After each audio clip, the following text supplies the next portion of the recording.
Hello, everyone. Welcome to the Burny times, because basically everything seems to be on fire. And let's hope we can do a little bit of cooling down on this tonight, because we're going into the demystifying of things. And this would be the demisting of kinesiology, which is, of course, Angela's expertise. But we have someone else to help Angela tonight, and they will be giving us a little idea about what they do too and who they are in just a second. So, settle in, get your Kit Kat and your coffee ready. Other sweeties are available. But also remember that we don't really know this either. So we're all going to be in the same boat. So perhaps you could put some questions in the comments when you're reading this later or seeing this later. And Angela and Gemma can get back to you in good time. But let's introduce everyone first. And since Gemma is new, Gemma, you're up. Hello. And my name is Gemma Keys, and I am studying for natural bioenergetics.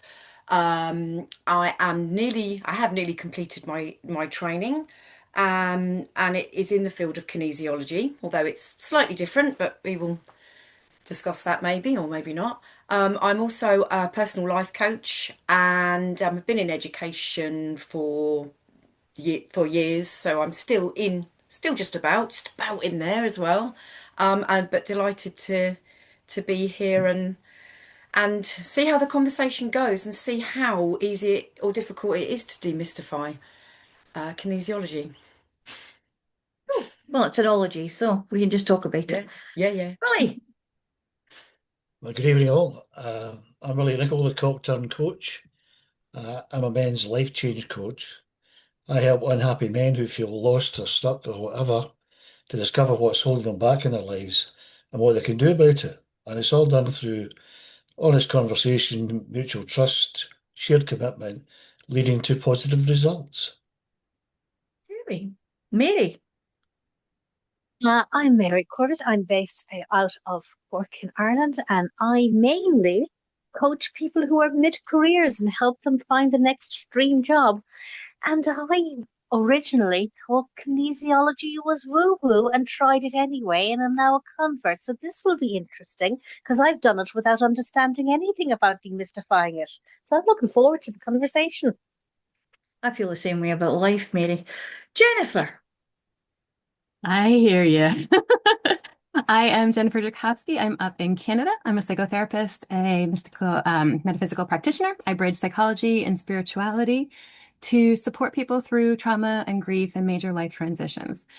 And kinesiology for me is much more on the educational side, where we're talking about energy kinesiology and brain gym and things like that.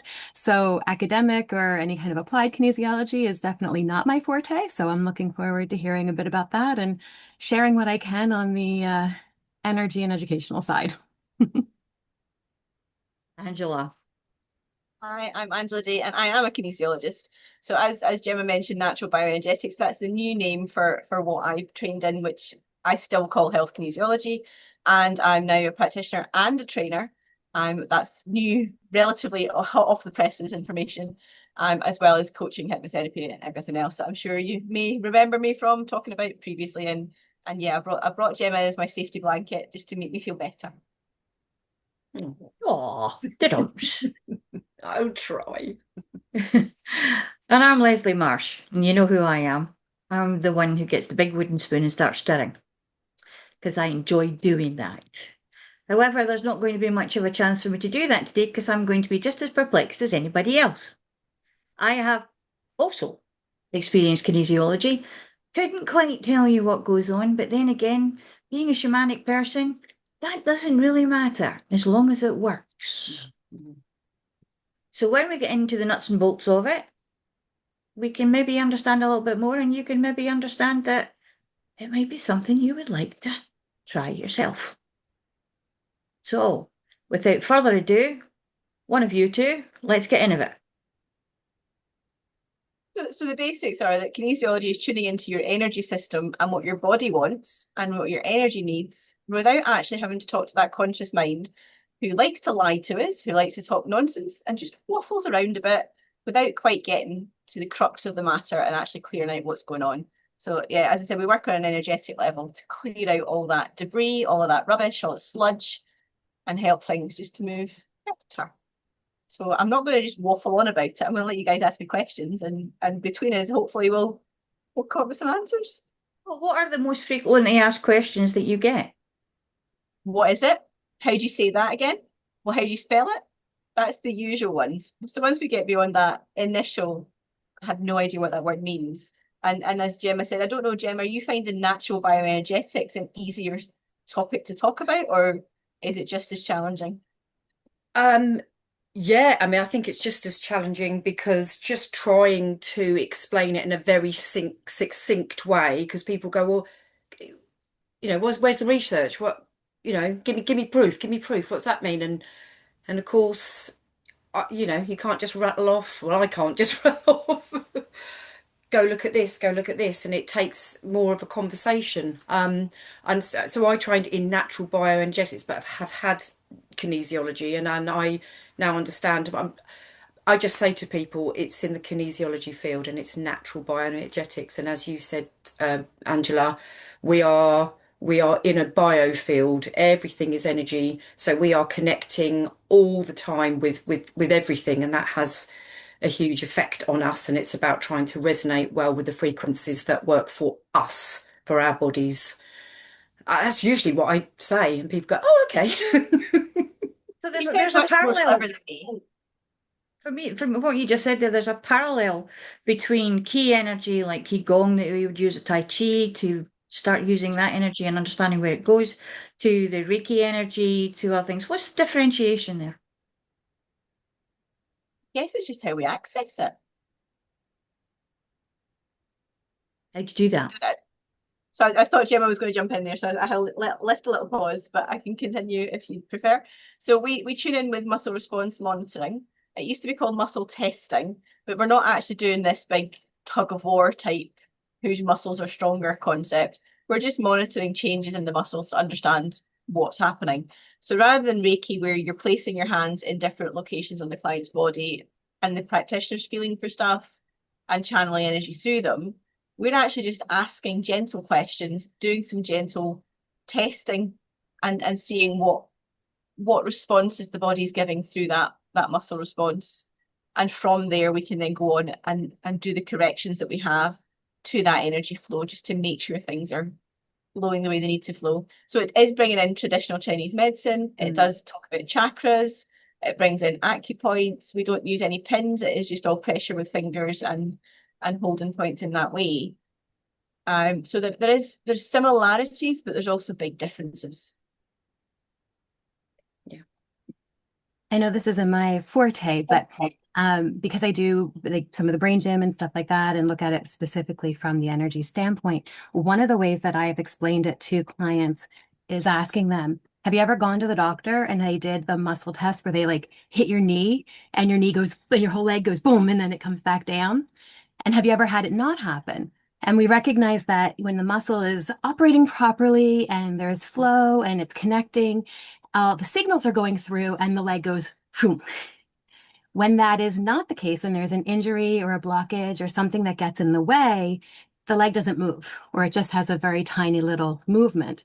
Now we're just bringing that into the energy system of the body and doing the exact same thing.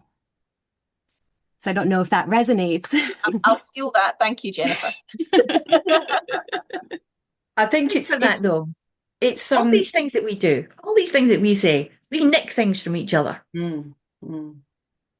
Sorry, Gemma, on you go. No, that's all right. I was just going to say one of the most fascinating things that I have found with new clients and for myself is that your muscle, let's say we're using this muscle here, the lock, as Andrew was talking about, the lock and the unlock is the on or the off, if you like.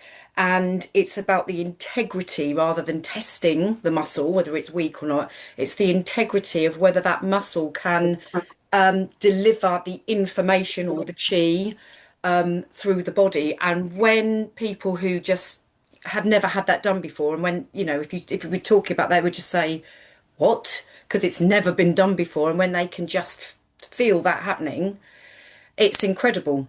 And, you know, it just does it. It just does it. Sometimes it takes quite a long time to get the lock and the, especially with new people, doesn't it, Angela? But once, or we can surrogate it, or we can find a different muscle. But once they can actually sit there and go, wow, this is just working. It seems quite rational after a while, actually, for some people. I mean, for some people not, but they go, oh, okay.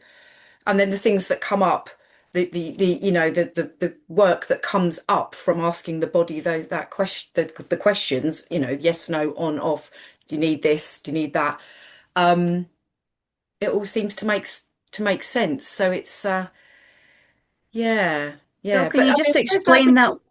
Can you just sorry. explain that word surrogate for me? Oh, right. Okay. So, especially at the beginning with a new client who's never had that done before, there's all sorts of reasons why you can't get a working muscle. It's a primary mover, and that's your kind of tool to work on, which is their body communicating to you. If for whatever reason you can't get that, which is quite common to begin with, because you're locking into their energy, you are, as a practitioner and a client, your energies are linked. You can use your own muscles. You can use your own muscles to that because your own muscles are used to doing that and you know how to work them. So you can surrogate it. Does that make sense? Yeah, and that's how it works online. It Yeah, is. yeah, So when you're working with clients online, you use your own. I tend to use my fingers, so my hands are always in the screen. I know, Gemma, when you guys started, it was always your quad muscles you were using. So yeah, things move forward and you start to learn to use things that the yeah, client can see in the screen. But it's also if you've got a very young child, so a 2-year-old might not sit on the couch, so you might need to use the parent as a surrogate. We can also work with pets. Don't know if I would get a dog or a cat to lie on the couch and give me a working muscle. I've So again, tried. That depends on the oh, dog. not far yet. But then you would maybe use the pet's owner to lie on the couch, or again, as you said, Leslie, doing the surrogate testing online. Willie, what do you think about men being stuck going and doing something like this? Would it appeal? I paused here. I'll preface my response by saying that 10 years ago, I would have dismissed this as just so much woo-woo bullshit. But given the fact that my wife is an energy healer, a Reiki practitioner, does muscle testing, and yada, yada, yada, my mind has been, shall we say, opened up. Mm. Um, I'm a trained hypnotherapist, and there are things happen during hypnotherapy sessions that are beyond explanation. And you just have to take it in good faith that what you're doing is helping. And I now know a lot more about energy transfer and vibrational levels, etc., etc. I'm still having a slight problem in the energy exchange concept here, but I certainly wouldn't dismiss it. From a practical point of view, it's hard enough persuading men to open up and talk about their problems Yeah. without trying to introduce something which, as I say, 10 years ago I would have dismissed. So I'll leave it at that. And I feel challenged with men talking about their problems and then getting coaching. I'm Yeah. not sure whether this would appeal to them, and that's the honest truth. Mm. I think that goes back to something that Gemma was saying earlier on as well. It's the provative part where they want data. Men are very logically linear mind, data, data, data, along with the veterinary services, the dentists, and the doctors as well. They want data. They want this double bind clinical tests and things like that to show them where everything's going. Much easier now. We have MRIs and fMRIs to show them pictures of if we can get people to go into the machine and do it on them. But this is it, isn't it? Because until you try it, Willie, and you know yourself, until you try it and it actually works, we have this kind of separation of logic and feeling. And it's like, oh, well, it sounds like a load of horse poo, but then again, it could be something wonderful. because, look what you can grow in horse poo. And So I would challenge that though, because I think in my experience, I've had more women look for the scientific stuff than the men. The men do seem to come to it a lot easier. They talk less, so we get more work done. And it might just be because they're still not 100% sure about how much they want to share. But one of the big reasons I decided to train in this was my thought was actually the West Coast of Scotland, men don't like to talk about their feelings. Kinesiology and natural bioenergetics can be done content free. They don't need to tell me about their problems. They don't need to talk about what's going on for them. They just need to say, I've got a problem on a scale of 1 to 10. It's a 10. It's right up there. I want that number down. Cool. Let's work on it. We I don't think need to go that into the would be nuts and bolts a of it. big part of the appeal. Yeah. That I don't have to talk about it. I'll tell you what it is. You fix it. Right? And you say, okay, sit there, shut up, and just do what I tell you. I think that would be. Yeah, okay, good. Scottish bedside manner, sit down and shut up. My dad just But you falls see- asleep. It's great. But you see, if you go back to the idea that everything is energy, and that you can't, you can move and convert energy, but you can't create new energy. So energy cannot be created or destroyed; it can simply be converted from one form to another. But if I think a lot of people who have basic science will get that there's energy around us, and that energy does something that I don't actually have to understand it. So I think sometimes in some ways, well, we can make things over complicated. Like I remember the first time I went for a kinesiology session. Well, let's see what I feel like afterwards. It's something to do with energy that I know I don't understand, but I'm willing to give it a shot. And and that was as far as it went. Afterwards, when somebody asked, "But what did you do?" I couldn't say. Yeah. I had nothing. I couldn't describe what specifically. Oh well, we kind of talked a bit, and there was some stones, and there was some talk of chakras. I couldn't explain it, That's but I where didn't care. that's where the little woo-woo sausage gets put between the two parts of the bun. And basically, I think, particularly with the shamanic stuff and NLP as well, and hypno, Yeah. basically the one thing that people will say to you would be, "What did you do to me?" Yeah. And my answer is, I didn't do anything to you. You did it all yourself because you allowed it to happen. So Jennifer, that psychological kind of idea is the sticker for some people, isn't it? Absolutely. And I find, to what Angela was saying, I was going to say the same thing. Men don't often want to talk about, they just want a very practical way to move through it. And when we look at energy, I think so often we think of it being woo-woo, but every muscle cell has voltage. Everything in our body has a voltage to it.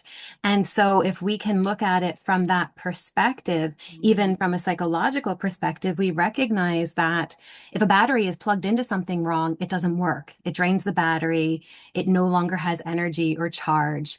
We do the exact same thing. If we are plugged into certain areas of our lives inappropriately, then it's going to drain us. It is going to cause our body to discharge that energy rapidly.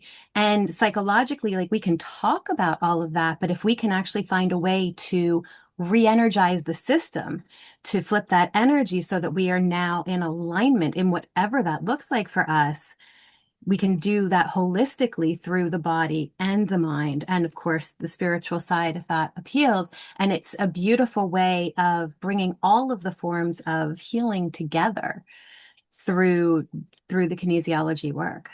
It's a brilliant analogy because I like the idea of leaking batteries, because a lot of the time you will, as well as everybody here, will have people in front of them whose energy is just leaking out of every pore and they don't seem to know how to stop it. And it could be because they've been made redundant and they have no idea that like the carpet's been taken out from underneath them. It could be that they're depressed or they're sort of stressed or overwhelmed or burnt out. So do you get that in a situation, and what do you do with it? we just work our menus. And it's an interesting one that there's a practitioner group on Facebook with all the practitioners, and every time somebody asks, how do I deal with this? Work the menu. That's what it's there for. It's not up to us. And I know you've mentioned with your hypnotherapy and your NLP that you're not the one that's doing the work. They're doing the work because they're allowing themselves to go there. With us, we just facilitate the change.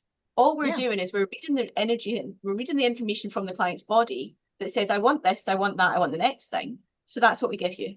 So the beauty of it is I can't get it wrong, because all I'm doing is I'm picking up, this is what the client's asked for, so this is what they're getting. So as long as I trust my testing and I've got that working muscle that Gemma mentioned, we just get it done. So whatever comes up, whatever's leaking, whatever's not quite working right, we just work through the menu and we shift the energy where it needs to be. And 9 times out of 10, symptoms get better and people feel better. It doesn't cure anything. It doesn't fix anything. That's why we're complementary and not instead of the GPs and everybody else. We work alongside whatever the GP gives you, whatever the doctors are giving you, just to help things move quicker or slower if they need to just promote that healing and allowing your body to do what it does best, which is work. Yeah, That's a good point as well, though, because it kind of illustrates how the universal mind and the conscious mind are different. But the universal mind is not only found in the head, it's found everywhere in the body, in every cell. So it actually speaks for itself when it's allowed to. Yeah.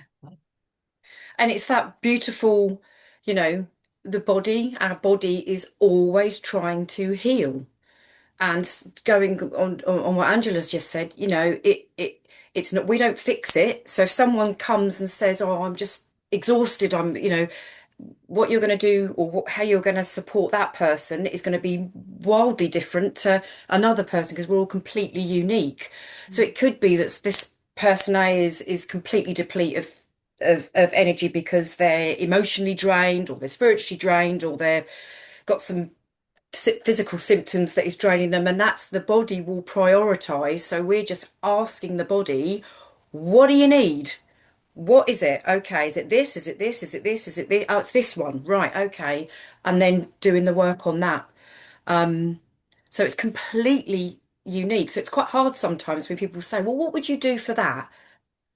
Your body will know, don't worry. Yeah. You'll know. Your body and your cells and your psyche will know. They'll be scanning to find out. And it's like, and that's how I see it now. I see, we're just scanning to see what we need. Like was it Bruce Lipton that said the snail, be the snail. The snail doesn't plan or think, just goes where the vibration feels right. Oh, no, it's not. No, it's not like that. We're going this way. And I think that's what the body's trying to do, trying to work out and navigate what they need, what it needs to self-heal, to be in balance. That's how I sort of see it, really. Basically, we just have to get out our own way and let it happen. Yeah. Take the ego away. Once you put the ego away, and even practitioners, we've got egos too. Once you put the ego away, say, I'm going to honour the client system. I'm going to see where the client system wants us to go. I might sit there going, do you know what? The last time I had somebody who this was the correction I did. Oh, you don't want that one. Okay, you sure you don't want that one? No, I don't want that one. Give me something different. And we can do that. So even if we think, oh, actually, I think it might be that, the client's body's going to say, don't be daft. I don't want that. I want this one instead. Now and again, it'll say, yeah, okay, it was that one, but it's unlikely. It'll be though, like we discover we have to negotiate with the universal mind or the unconscious mind, whichever you want to call it. And we have to negotiate because it's got a prime directive. Its prime directive is to keep the person safe. And it might be doing that in a way that is less than beneficial to the well-being of the client, in that it's getting in its own way by keeping a pattern running. And when the juice runs out of that pattern and suddenly we see that it's not working, then we can go in and we can say, can we have a chat? Can we kind of look at this and say, what would you like to do? Can we fix this in a way that means that they're not going to swap one addiction for another? And that is sometimes the thing that happens, is that we think we fixed it. because old-fashioned NLP used to do that. We used to install something instead. And that sometimes would not sit well with the universal mind at all. And they would just bang that out after a couple of months or a couple of years and just go back to being that crazy pattern again. But we don't do that now. We've got that fixed. So it's about I wonder, communication. I think we're even going below that universal mind level. We're going to the energy. We're looking at what is happening in the energy system. It's not even necessarily the universal mind, because as you said, that universal mind is trying to keep them safe based on its set of rules and instructions. So we're almost going below that level to say, okay, that program that's running isn't helping. Where's it gone wrong? Where does it This not goes into fit? source. Or whatever Source word you want to describe source that. and connection. Don't know. It depends on your definition of those words. You know, you're getting tricky. I love that though. I talk to clients all of the time from a psychotherapy perspective in terms of not necessarily believing what the mind says, really being open and curious as to what else is possible. And, you know, getting into the wisdom that the body holds, the semantics of it, being able to, instead of go, what am I thinking about this? Like, what is my nervous system detecting when I talk about this, when this experience comes up, and doing it through the muscle testing from what you're sharing. It sounds like that's a beautiful way of doing that to really circumvent the mind in a beautiful way that doesn't, you know, challenge the mind or tell it it's being ridiculous or anything like that, but just to get it to start listening to the wisdom of the body more. Yeah. And on that one, Yeah. there's a couple of corrections. I think they're on the more advanced levels, Gemma, but there's corrections we have. We're a little bit like your Milton Erickson stuff. We're confusing the mind. We're giving it a pattern of thoughts to think, or a sentence, or whatever it is it's got to think over. It doesn't make logical grammatic sense, but it's enough to get underneath. So it gives that universal mind, or the conscious mind, or whichever part of the mind you want to talk about, something to chew on. And meanwhile, the work's getting done underneath it, almost by stealth mode. And so it's quite a nice one. And the hypno guys that have obviously looked at, I'm assuming you both looked at Milton Erickson stuff, and the way those patterns are, that they don't make grammatical sense. They don't make any sense really. And it's just that confusion pattern to get you to where you need to go to. So Yeah, well, the universal mind or the unconscious mind loves to have something to go and look for. And while you're keeping it busy doing that, you can sneak in behind the curtain and see the wizard.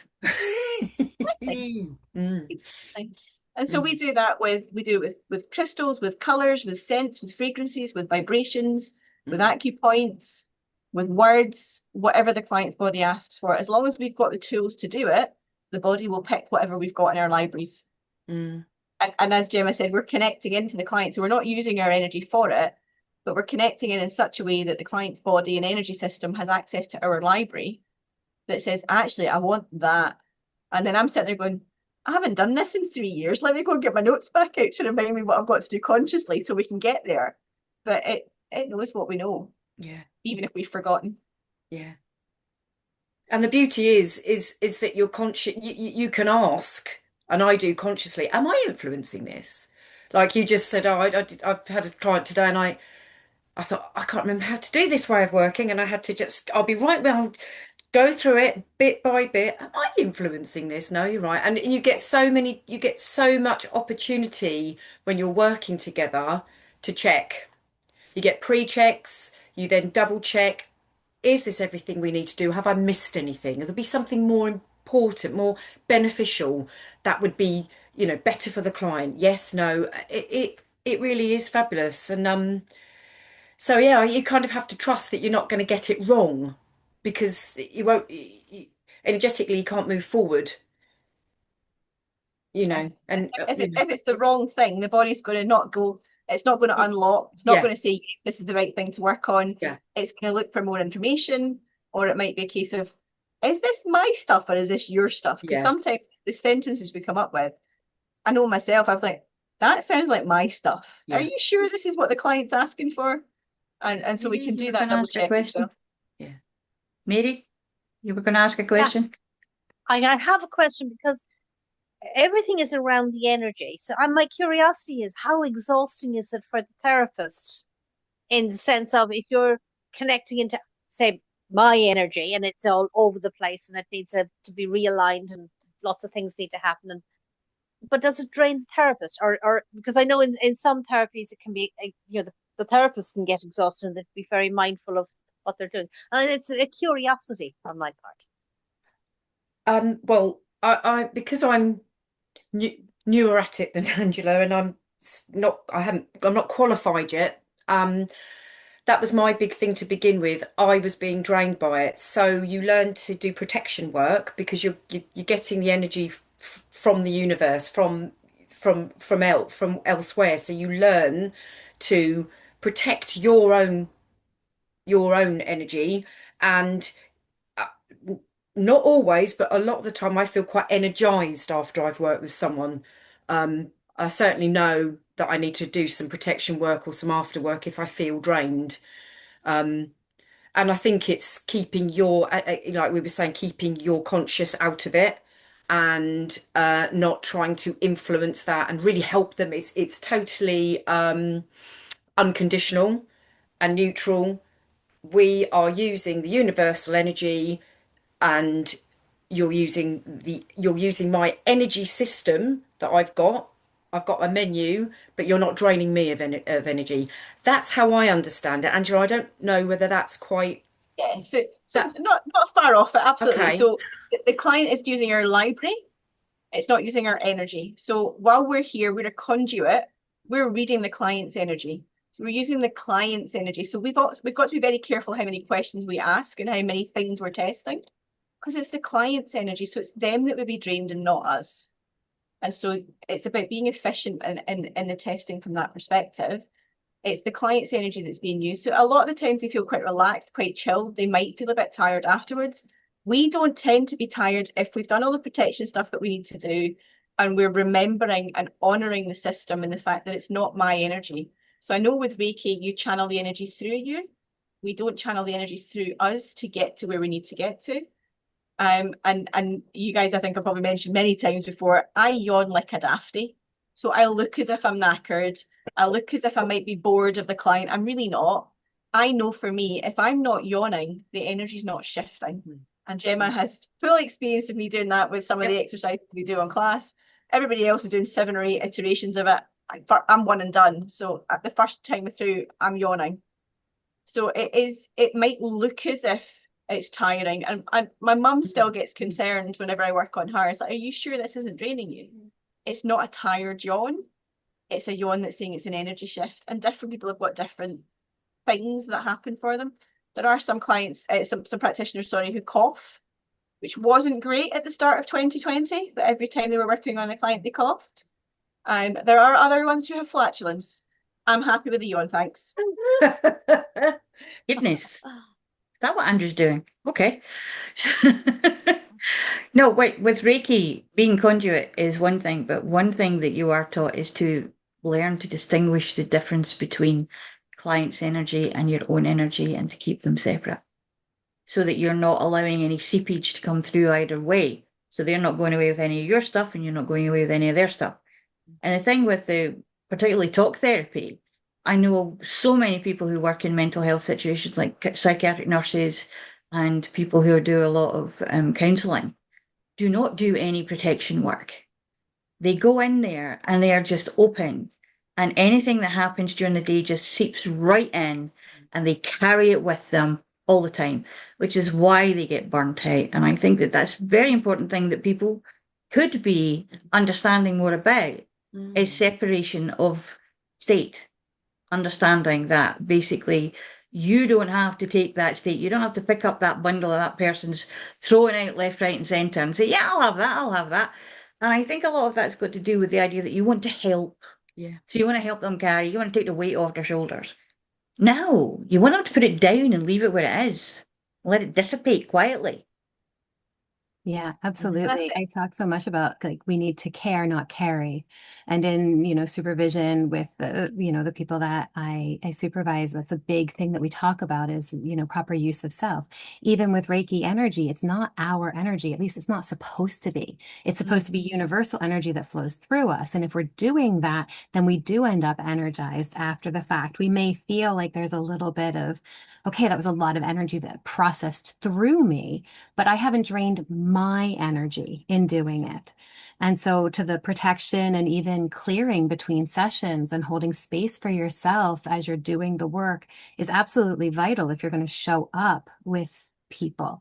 And I wanted to go back to the yawn thing for a minute because I love that. So I will often do the basic exercise with clients. It's just a nervous system reset for the vagus nerve. And the signs that things are shifting is a yawn, a swallow, or a sigh. And we talk about how that yawn and that sigh is that influx of breath, where the swallow is the digestive system coming back online and starting to regulate again. And, we talk so often about yawns being contagious. And I love that because it is such a beautiful form of co-regulation. A yawn is a sign that the body wants to regulate, that it wants to come back into a homeostasis, into a ventral vagal state.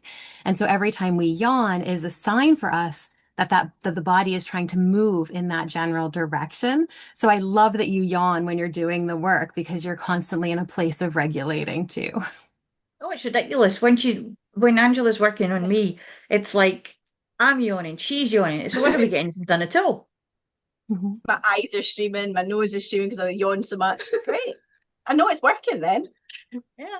Yeah. Yeah, I love How, that. how do you know it works? Well, you're going to see this happen. You're going to see that happen. Really? And interesting, I get a lot of clients now who get tummy gurgles. I'm like, but I've just eaten, or I've not eaten for ages, and I'm not hungry. I don't know why that's gurgling, and I'm really sorry and embarrassed. No, but that's your body's response. That whatever your body does, good. I have a technical word for you here. Borborygmi. What? That's Say tummy again. rumbling. Borborygmi. Is it? Borborygmi? Yes. It's a new word to Okay. me. Something that we look for, particularly with animals, if we're looking at something that we need to have a look at near the tummy, if there's any borborygmi present with a stethoscope. But you can actually hear it, of course, when your tummy rumbles. It's shifting. The peristalsis is shifting and working. So Just yeah, a slight and jaunt into the past there, but never mind. yeah, It's Jennifer's fault. She any started using reactions are technical good things, reactions. and I just totally adore that. Ventrivagal, I just, ooh. I love words, and then I hate them because I was calling the thymus the thalamus, and my, Slight my mentor difference. was saying, "I don't think you mean that. I really don't think you mean the thalamus, do you?" I was like, "Do I not? No, the thymus. That's right. Yep. That's all right. Your body knows what it means. That's fine." I used to give scalpel blades, etc., by the numbers, and my boss would say, "Give me the round thingy." I had to go a 22D. There. Yes, do you want that one? Or do you want a 15? Oh, just give me that thingy that I use. Highly That's descriptive. but you don't need to know the right names. Mary. Yeah, I think my sense. Well, I've always been very aware that kinesiology has to do with energy. I think I find it that I'm just going to accept it as it works for me. But I think give it a try is a really good place and see does it work for you? Because all of us have different things that we'll react and respond to. So if it's right, it mightn't be right for somebody. Because they just for some reason they can't. But I would say that having had various sessions of kinesiology over the last couple of years, I would say my sensitivity to general energy has evolved over time Yeah. and being more aware of energy. But do I feel the need to start learning it and become a practitioner? No, I'll just take that. That's somebody else's expertise. Thank you very much. And I'll take it when I need it. That's like shamanic work. I mean, basically, so many people go and learn to be practicing shamanism, etc., but very, very few of them will actually take it up properly, Yeah. which is probably just as well, really. Otherwise, it'd be nothing for anybody. So interestingly, I would almost challenge that on its head for what we do, and the fact I don't think there's enough of us. Oh, So no. there's and I think that's the thing. And that's part of the reason I've gone on to do the training to teach, is that we need more practitioners, we need more people to know what it is. And we need to delete the sentence of it's the world's best kept secret, because if we keep it a secret, then nobody's going to get the benefit from it. Yeah, So see, we that's do just need it. to put that in there and get more people. The way I'm going is basically the case of there are so many people who go to so many different things who believe they're getting, oh, I did a drumming weekend, so now I'm a shamanic practitioner. And then they fully It's believe a that and much go on with longer it. process, isn't it, So Gemma? exactly, it's a very much longer process. However, to go through that longer process can be very painful and very interesting, shall we say? However, this is why it doesn't usually happen, but there's a kind of bandwagon situation that came in because it became very, like, oh yeah, I'm going to shamanic circle tonight. Yeah, yeah, yeah. Let's go. And all this energy and all this wonderful and power animals and wow, isn't it great? And then you sit there and suddenly there's some shadow work that comes in there like, I don't think so very much. No, thank you. So, with each one, because of the differences in the way that we do them, then we're hitting different spots. We're hitting different spiritual spots. We're hitting different emotional spots. And Willie, you'll know this because the kind of revelations that you've had in the past few years coming forward with your wife, it's kind of opened a door. And that door is always ajar now. But you can't really go back through it. You've got to keep going. I can't shut it, man. I was an ex-detective. I was a detective and naturally very analytical, logical, cynical. Everything had to have proof. That was my job. Find the evidence, really. Right, so if we didn't have evidence of proof, it didn't exist. Right. So my wife saw fit to open that door. No, I can't shut it again. The knowing about energy, like physical, mental, emotional, spiritual, you name it, right, has been a bit of a revelation. And one thing I was going to ask is that I think a lot of people won't understand this, right? So you have to be open to the idea of energy, the transfer of energy, etc., etc. Does that mean that not everyone can become a kinesiologist? I wouldn't have thought so. I think as long as you're interested in wanting to learn it and you follow the processes, and as I said, it's a long drawn out process. I think anyone can learn to do it. I mean, my background was finance and IT, and very logical, very, very focused and structured from that perspective. When my friend first told me she was having a session, my words were, that woman is taking your money and taking the piss. I was not open-minded in the slightest, but having seen the difference in her, I thought, right, okay, I'm okay, it's right for you. It then still took her another year to convince me to go to get some sessions myself. And I never had the big shifts that she had. And I don't see energy, I don't see colours, I don't see a lot of the stuff. Clients will lie on the couch and they'll get wonderful, vivid imagery and they'll get streams of consciousness. And I'm just sitting there going, okay. Yeah. I'm sure it's working. I'm thinking about what I'm supposed to think about, but yeah, okay. But over time, the shifts happen, even though I'm not consciously aware of them, and things do start to settle.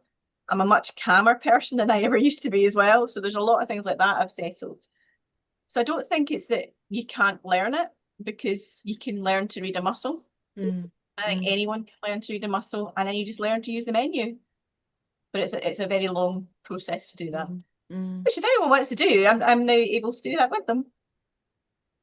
Yeah, I think I'm with you. I think I was. I always interesting that you asked that, Willie, because I would have said a little while ago, no, this is certainly something that you're in tune with, but you're not in tune with it until you don't get it until you get it, do you? Or or a close one says, oh my, you see the different in someone else that's had it, and yeah, anyone can test a muscle, so You don't have to be hit on the head with a spiritual stick. you don't have to. No. So I'm you don't still need a waiting for piano mine. to drop in your head. Nothing. the thing is that what we're talking about is energetic change. We're talking about the fact that we are more than what we think we are. We're not just muscle, we're not just bodies and bones, we are energetic beings. And that energy actually is what makes us get up in the morning and move and walk around. And it has electrical impulses inside. Like anything that has a circuit, it can get a little bit kafooey sometimes. And each one of us has a different way, even when we do the same thing, of dealing with those kafooey things. So please do put some questions in the comments and we'll address them another time. Or we'll write back to you in the comments even. We might even do that. I'll tell Angela to do that, shall I? So next time, when you are thinking that you're a little bit upset about something, that you've got some kind of pain coming somewhere, you're not entirely sure about it, you just feel, as Angela likes to say, moo, then think about this. And remember, Milton Erickson did say, we are always more than we think we are. And thoughts are what usually get us into trouble, but they can also get us back out of it. See you next time.